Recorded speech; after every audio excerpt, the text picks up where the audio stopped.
گھر میں جب گئی تو پہلے والدہ کے یا فیملی کا ریئیکشن کیسا تھا یا الفاظ کیا؟ جب میں گھر سے جا رہی تھی تو اس ٹائم میں نے کہا امپورٹنٹ مانتا ہے کال پہ جا رہی ہوں، تو والدہ نے کہا چائے پی کے جا رہی ہوں، میں کہا جس طرح والدین ہوتے ہیں.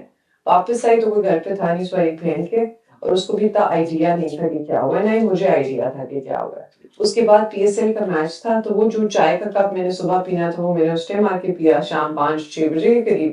آدھا گھنٹہ گھر بیٹھی اور پھر اٹھ کے پی ایس ایل کی ڈیوٹی پہ چلی گئی. ڈیوٹی کے دوران اندازہ ہوا ہے کہ کیا ہوا ہے جب میری پورٹس کمانڈر نے مجھے کال کیا.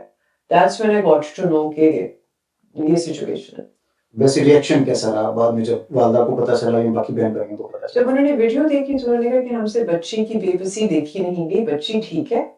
میں کہ جی بچی ٹھیک ہے. کہتے ہیں چلو ٹھیک. اپنی بیٹی کا نہیں پوچھا؟ نہیں، اپنی بیٹی کا نہیں پوچھا. والد نے یہ ضرور کہا تھا کہ اگر کچھ ہو جاتا ہے اس دوران، مجھے جب میرے ذہن میں آیا تھا کہ کچھ ہو سکتا تھا وہ تب تھا جب تم بچی کو لے کے باہر آ رہی ہو، مجھے تھا وہ تم سے چھین نہ لے کچھ بھی ہو سکتا ہے اور اس ٹائم کچھ نہ ہو جائے. لیکن اگر کچھ ہوتا تو وہ لائن آف ڈیوٹی میں ہونا تھا.